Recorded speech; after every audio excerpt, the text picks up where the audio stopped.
नंद बाबा के बड़ा आनंद हो गया। गोकुल में ग्वाल बाल नंद बाबा के घर नाच रहे हैं, गा रहे हैं, सब एक दूसरे पर माखन फेंक रहे हैं, सब मुख मुख माखन लिपटा हुआ है और सब गा रहे हैं, नंद के आनंद भयो जय कन्हैया लाल की। उसी समय क्या हुआ, लगभग 90 साल की बुढ़िया, उसके मुख में दांत नहीं थे,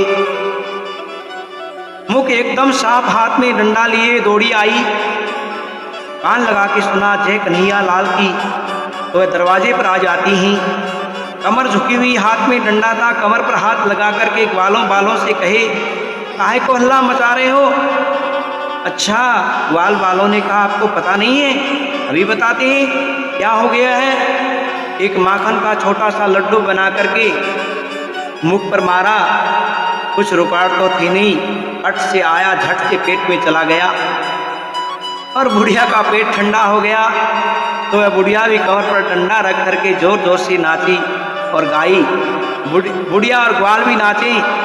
गोपियों को पता लगा तो घर पर साफ सफाई की, गाय के चरणों की धूल माथे पर लगाई। बड़ी सुंदर बात आई। प्रिय महानुभाव, आपको बताते हैं, तिलक लगाने की प्रथा, माथे पे तिलक लगाने की प्रथा इस देश के अंदर गाय से शुरू हुई।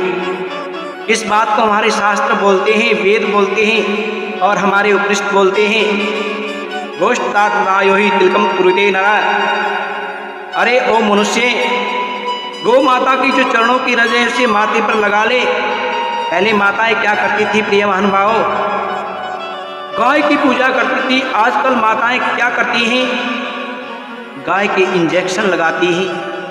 कितने दुख की बात है भैया, गाय को दुख नहीं देना चाहिए।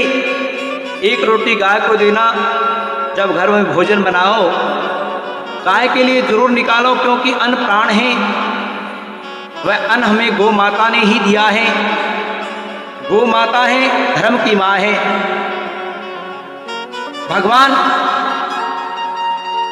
गौ माता की वह जीवों की सेवा से प्रसन्न होते हैं। सभी जीवों की सेवा करनी चाहिए, सभी पशु पक्षियों की सेवा करनी चाहिए।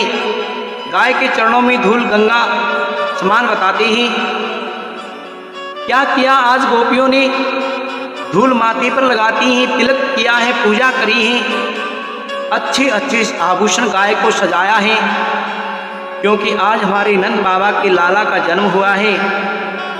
सभी गोपियां पीली पीली साड़ियां पहन करके नंद बाबा के घर आ जा रही हैं। छोटा सा लल्ला कन्हैया पालने में झूल रहे हैं, आशीर्वाद दे रही हैं, यशोदा तेरो लालो चिरंजीव रहे। और प्रिय भानुभाव श्रोताओं, हल्दी और तेल से मिला पानी सभी गोपियां एक दूसरे पर डाल रही हैं, खूब नाच रही हैं। नंद बाबा के आंगन में दही की कीच, माखन की कीच मच गई है। चारों ओर माखन दही ही दही बिछा है। गोपियां नाच रही हैं, गा रही हैं, और क्या गा रही हैं कि चंदन का है पलना, रेशम की लागी डोर, झूला झूले ब्रज में श्री नटवर नंद किशोर। पल्ले में गोपियां झुला रही हैं, बड़े भाव से, बड़े प्रेम से, खूब दान लुटा रही हैं। सब बहुत खुश हो गए हैं, सब उत्सव मना करके अपने अपने घर चले गए। नंद बाबा कहते हैं मथुरा में आए हैं कंस का हमार स्वीकृत पाने। वसुदेव जी मिले तो वसुदेव जी ने कहा नंद बाबा आशा नहीं थी तुम्हारे बालक होगा, बुढ़ापे में यहाँ तुम्हारे बालक हुआ, बड़े भाग्य की बात है। मनुष्य का वही धर्म है, धर्म अर्थ काम मोक्ष वेद है कि जिससे पड़ोसी को सुख, वेद कहते हैं, मिले, हम सुखी रहें, पड़ोसी दुखी रहें, वह कोई कर्म नहीं है। कर्म तो वह है कि भगवान भी राजी और पड़ोसी भी राजी। नंद बाबा ने कहा भाई वसुदेव, कंस ने आपके 6 पुत्रों को मारा, कन्या आई वह भी स्वर्ग चली गई, बड़े दुख की बात है। देखा जाए तो कोई किसी को दुख नहीं देता, सब अपने अपने कर्मों का फल होता है।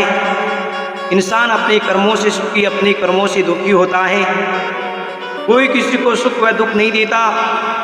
नंद बाबा की बात सुन करके वसुदेव जी कहते हैं अब तुम देर मत करो, नंद बाबा अपने गोकुल चले जाओ, हमें बड़ा डर लगता है, बस बड़ा ही अत्याचार कर रहा है। कंस का आदेश है कि 5-10 दिन में जितने भी बच्चे हुए हैं उन्हें मार दो, ब्राह्मणों के यज्ञ बंद करवा दो, महात्माओं की तपस्या मंदिर तुड़वा दो, विष्णु की कोई पूजा नहीं करेगा। बच्चों को मरवा रहा है सज्जनों महानुभावों। वसुदेव जी कहे कहीं तुम्हारे लाला पर संकट ना आ जाए। नंद बाबा अपने गोकुल की ओर आ रहे थे। कंस ने चारों ओर असुरों को दौड़ाया था। उस खेमे में एक राक्षसी भी थी प्रिय भानुभाव, उसका नाम था पूतना। पूतना उसने अपना सुंदर भेष बनाया, सिर पर फलों का टोकरा, अलगोजा बजाती हुई गांव में छोटे छोटे बच्चों को दूध जहर का लगाकर पिलाती, मार देती। यही उसका काम था। पूतना सुंदर रूप बना करके गोकुल में आ गई। उसका काम बच्चों को मारना है। वह उसने गोपियों को पूछा, अरे बहन बताइए बताइए नंद बाबा का घर किधर है। गोपियों ने सोचा इतनी सुंदर, उन्होंने लगा लल्ला की मौसी दिखे, मौसी जी दर्शन करने आई होगी। गोपी के नंद बाबा का घर है कि हाँ बहना, वो बड़ा सा महल है ना, वही नंद बाबा का घर है, चली जाओ। गोपियों ने बता दिया। पूतना चली गई। माता यशोदा लल्ला को झूला झुला रही हैं। पूतना को देखा, स्वागत किया, ए आओ बहना आओ, कहाँ से आ रही हो। पूतना कही मथुरा से आ रही हूँ। हमारे वो आए थे, कौन, वो पंडित जी पति परमेश्वर आए थे लल्ला का दर्शन कर रहे, तो बता रहे थे कि आपका लल्ला बड़ो प्यारो है, बड़ा सुंदर है, तो मैं देखने आई हूँ। अगर यशोदा मैं तुम्हारे लाला को दूध पिला दूँ तो तुम्हारा लाला अमर हो जाएगा।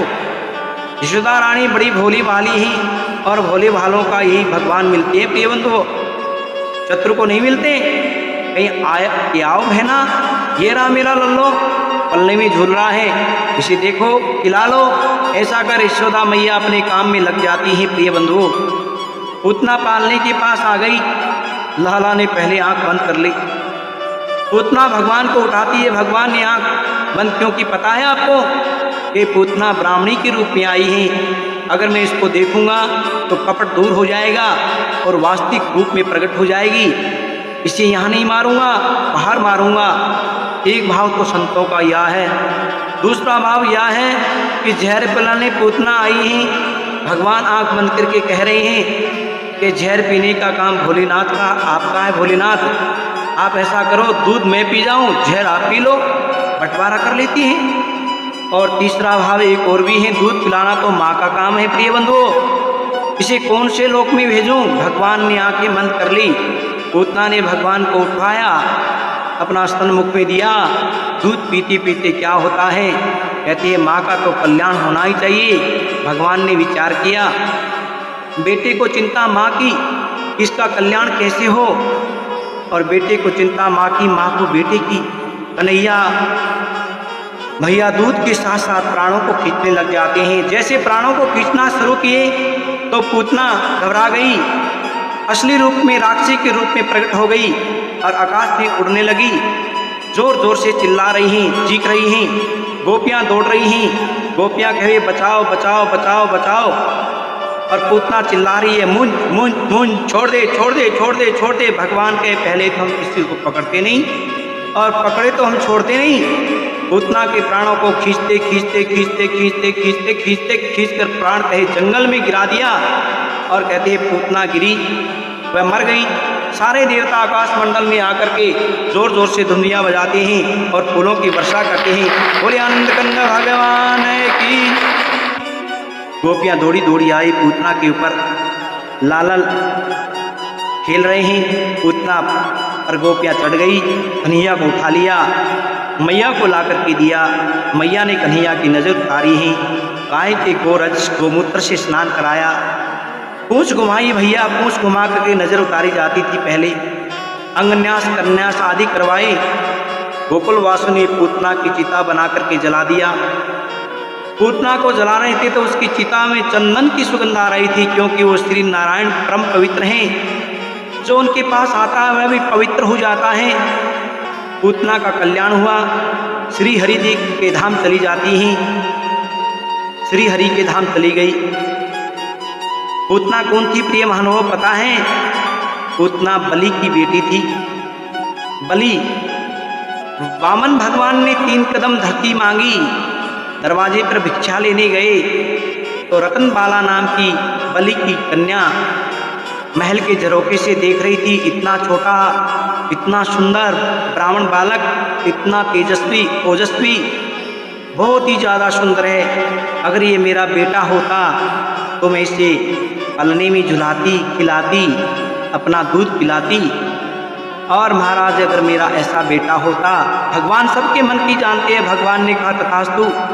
और जब बलि का सर्वस्व ले लिया तो वही रत्नबाला एक संकल्प करती है कि ऐसा बेटा मेरा होता तो उसे दूध क्या पिलाती, उसे तो मैं जहर पिला के मारती। ऐसा मन में विचार किया। परमात्मा कही तथास्तु। वही आज पूतना बन करके भगवान को कहते हैं मारनी आती हैं, दूध भी पिलाती हैं, जहर भी पिलाती हैं, और भगवान कहते हैं ऐसे भक्त का कल्याण करती हैं। बोले आनंद कंद भगवान की।